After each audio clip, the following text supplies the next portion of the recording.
little bit about my background as we get ready to talk about grants and where's the money at.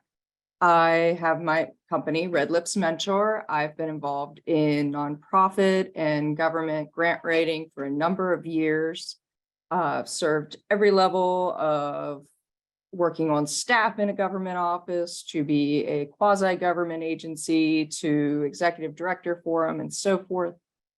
Currently am managing multi-million-dollar projects for a number of municipalities, so I do understand some of the challenges that you're facing when you're trying to figure out where's this money at and how do we put it together. So as I go over the next slide here, I'll kind of share a little bit about some acronyms that we tend to use. I joke grant writers are about as bad as the military with our acronyms and abbreviating everything. And if you've ever talked to any of your grant writing folks, these are some of the terms you might hear thrown out there. There are a lot more, and I can share those if you need. But some of the ones I like to point out, LOI are your letters of intent. This is your initial, hey, I am interested in applying for the grant. I want to make sure I meet the criteria, that you're interested in what I have for a project and so forth. This is not the actual grant application. This is just that enticement, that first date with the funding agency to discuss what you want to put before them. Other terms that are really important as you go forward in your grant process are your scope or statement of work. That one is sometimes abbreviated as an SOW. And what that is it's telling you what you're going to actually spend money on and what the grant will cover. It's the kind of guidelines for the whole project, because what you pitch might not be completely funded. Other important ones, especially on the municipality and government side, are PERs. These are your preliminary engineering reports. These are the backbone of any infrastructure related grant. These are going to show you have done due diligence, you have looked under the ground, you have seen how ugly your water and sewer lines are, how many lead joints there may be. I know that's a popular one right now. But this is showing to the funding agency, you are ready to proceed. You tell me my project's awarded, you are going to cut me a check. I can put a shovel in the ground and I can proceed with this project because I know fully what I'm opening up and what I'm getting into. Another one is a capital improvements project and plan. These are going to have a multi-year list of projects that you're looking to accomplish. And the goal of this is it makes your person writing grants a lot happier because they know for the next couple of years what they should be helping to line up in funding. This should also work in conjunction with your annual budgets. And as they were just talking about a little bit ago, when you're creating those revenues that are coming out of especially water and sewer lines, this is helping fund those as well. Another important one is MOUs, which should be a familiar term for those memorandum of understandings. Because if you're partnering with another entity, another municipality, a separate nonprofit from it, you should have an MOU outlining who's going to be responsible for what, because the grant agencies that are funding the project are going to want to know, who am I paying? Who am I going to hold responsible? Who is going to be the person that answers all of my questions? And into that, it rolls further down to your POC, your point of contact. I recommend not having more than two, the person who wrote the grant that can answer the questions, and if they are not part of your staff, someone on staff that is the representative for your organization to answer what's going on. So with that, we'll go into the next slide where we kind of discuss where are some of the spots you can find these grants. There are a lot of different options, even at a government level, that you can participate in federally funded programs. These are the ones that you'll probably find on the .gov websites.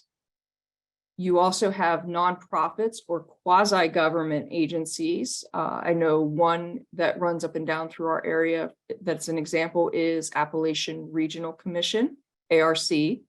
They are federally funded, but they are a separate piece. So they tie into kind of both. They're a quasi. You also have state agencies. So these would be your departments of housing, community development, all of those sides, your EDC. You also have federal agencies like USDA that are funding things. You can also tie in with some community organizations. I know one, for example, that's going around, T-Mobile has hometown grants that they like to partner in with downtown communities and help develop. So there's all these different places that you can go.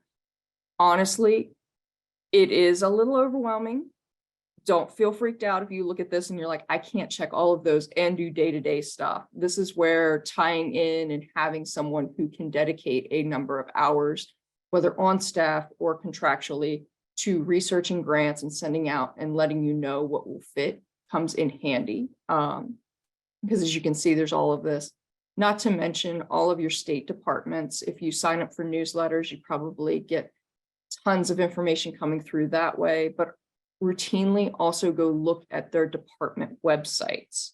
For example, I know in the state of Maryland, MEA, the departments of energy and so forth are notorious for not communicating out as much as publishing just on the website their information for upcoming grant opportunities. So you have to make sure you're routinely going and checking those pieces to see what's going on. So after you find out where you're going to find money, we have the next problem that comes up. And this slide is my favorite way to demonstrate it. Not everyone plays in the sandbox well together. So I'll use this as an example. So I had one client that I was working with. We applied for a project, and it turned out that you could not stack federal money with another federal funded department. So we had to look at, how do you put stuff together? How do you make a multi-million-dollar project happen? This required us looking into and discussing, okay, so a federal agency will allow funding to come into the project from a different state agency.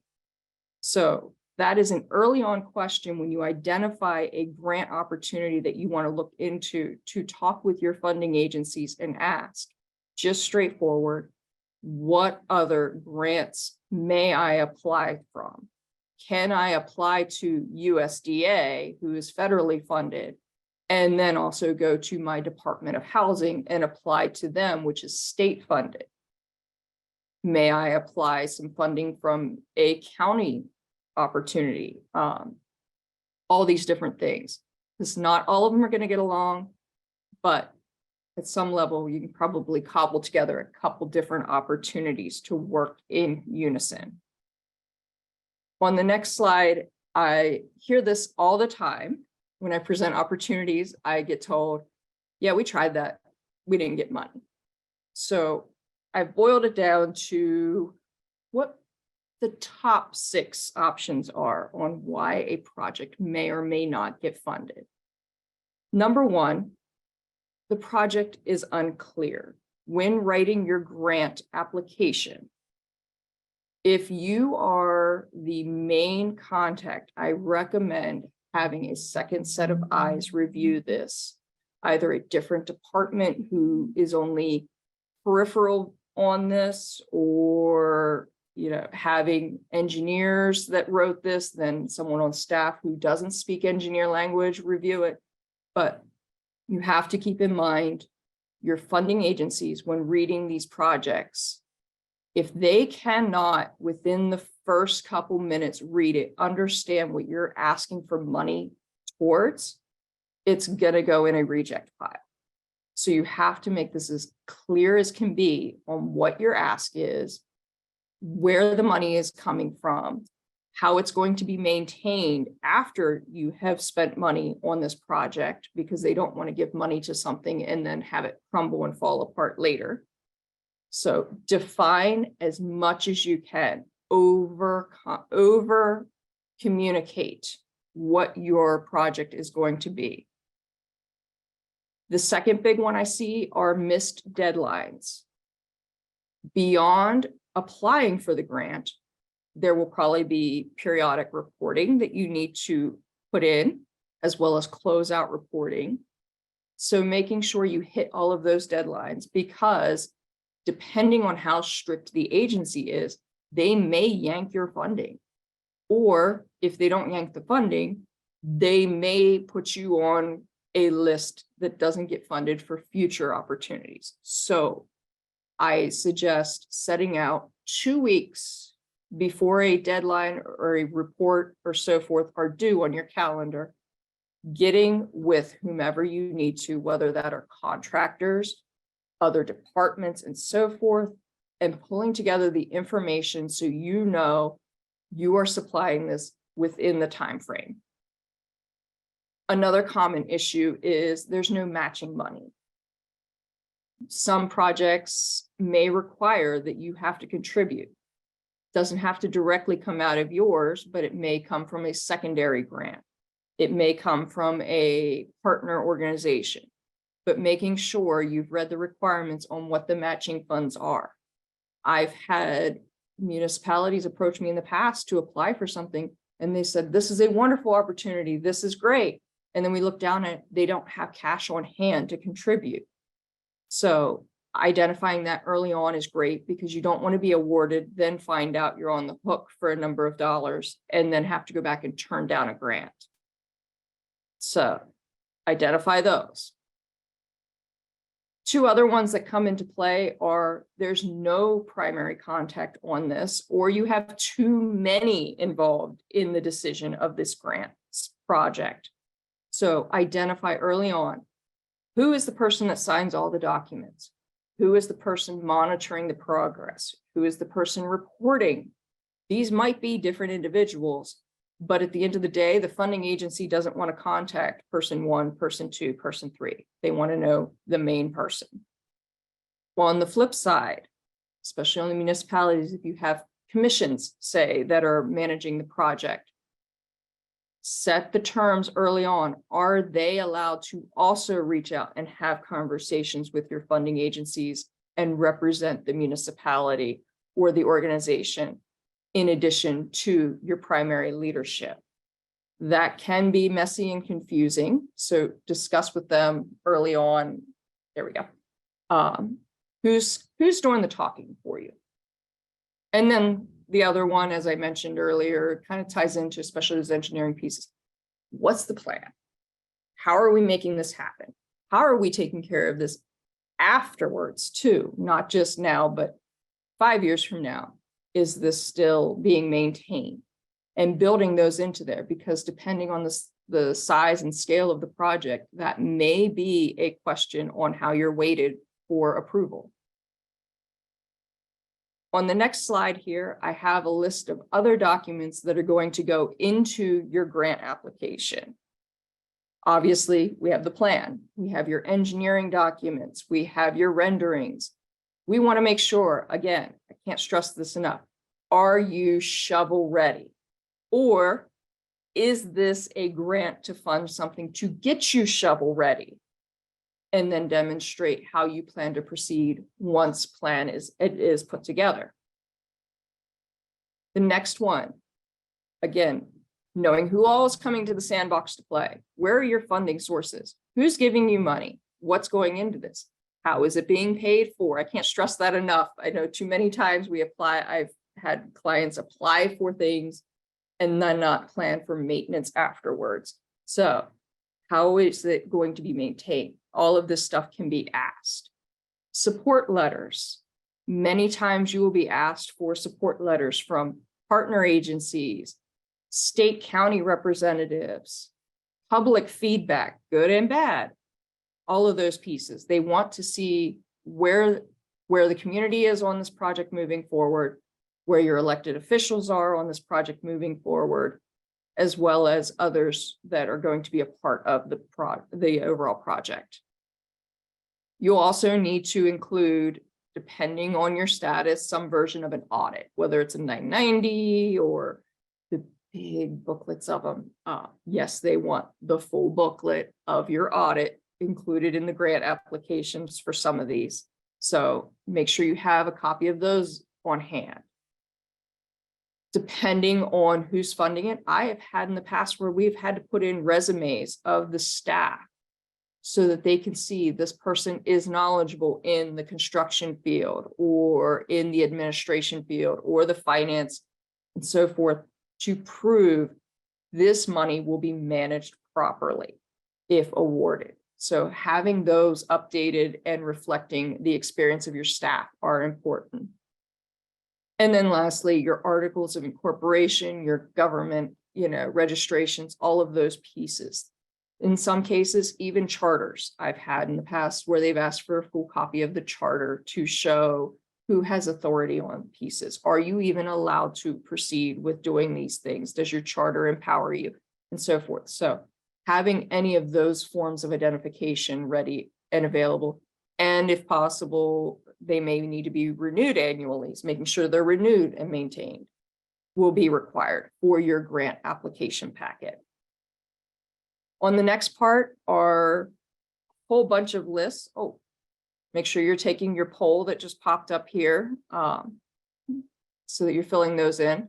But key things to, as you're answering that, we want to also go over key things to remember. So have all of your grant documents together before applying.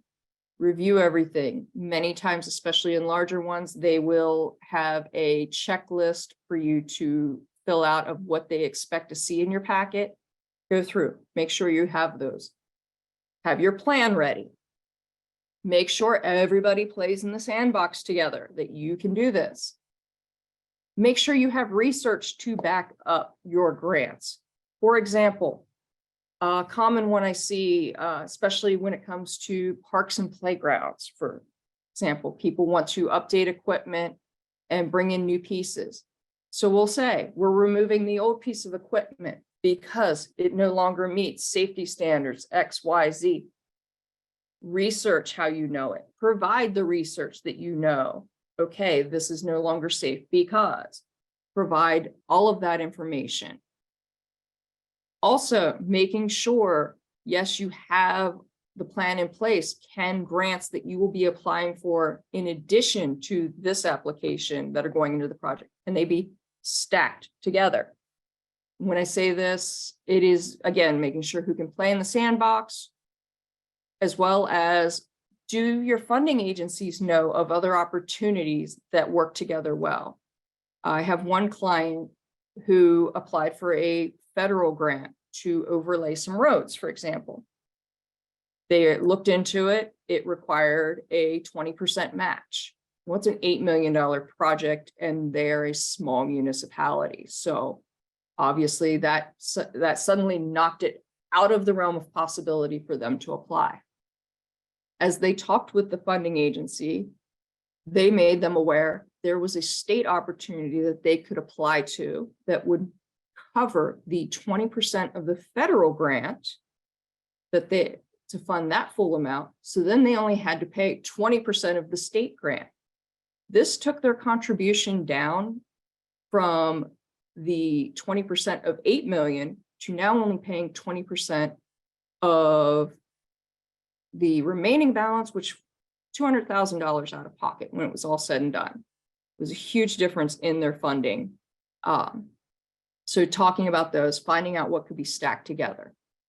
Another big one I see run into, especially as you start lumping in multiple grants funding a project, do all of those together suddenly trigger a prevailing wage requirement. I had, for example, one community, they have two park grants, parks and recreation grants coming into an area. These are different phases. These are different parts of an overall project. By combining those two, it will trigger a Davis-Bacon wages situation. So we had to make sure when we applied the grants that we are separating the projects and that they are adjacent but not together, so that they understand it does not trigger that scenario where they now have to go through extra steps. Add admin costs into grants. So I know, especially in Maryland, Department of Housing Community Development, when they award grants, they require that you have admin costs built in. They want to know that you are also funding and making sure there is staff or a person of contact, a point of contact funded to report, to manage the project. So make sure you are adding those pieces in. Also having conversations to identify, are your grants paid upfront, or will you be paying out of pocket and reimbursed? Another newer one that is coming up, and you will start seeing a lot more coming down the pipeline of from USDA, as well as different state agencies and federal contracts, are pre-existing contracts going to be covered?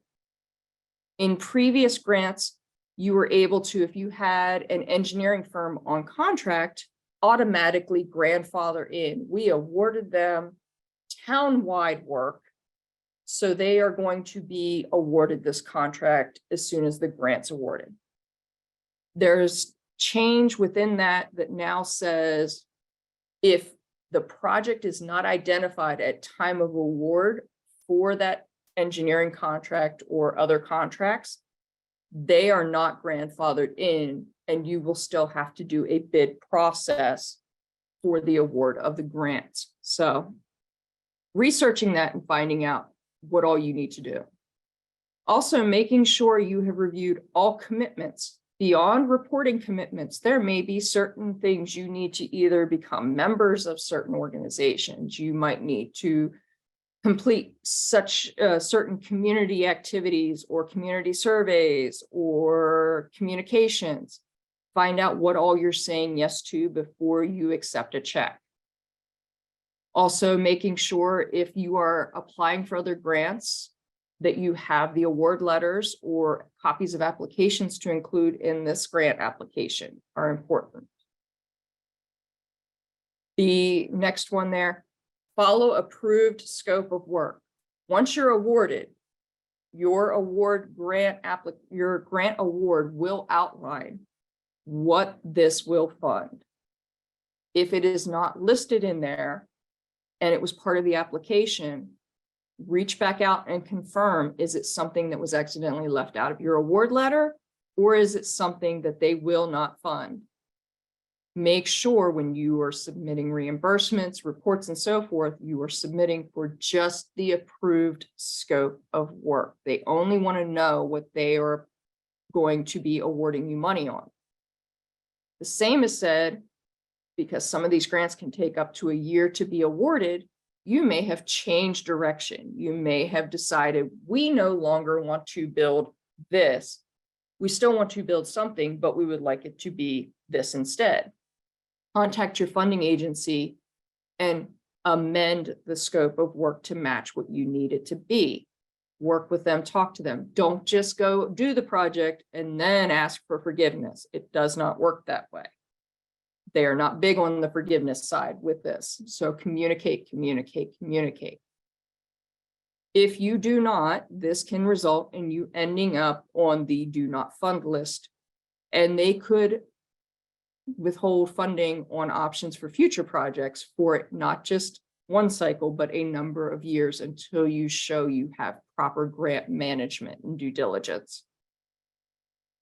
Also pay attention to your timelines. Not only do you have deadlines for reporting, you have timelines for how you need to spend the money and when it needs to be cleared out. Is this money that you need to have out within a fiscal year? Is this stretched out further? Make sure you are following those pieces. And the last one I have on this list that's an important one that kind of falls under the radar of a lot is going back to that scope of work. If something is not covered, ask your vendors to separate the work that is not covered by the grant on a different invoice. it will save you headaches in the long run when you submit things that the funding agency doesn't have to ask. We told you we won't cover this. Why is this on your reporting? So make sure you're covering that and separating it. And then lastly, I have my contact information for how you can locate me and find me if you have questions on any of this information. Or if we have questions now that you wanted me to try to answer, I'd be happy to do so.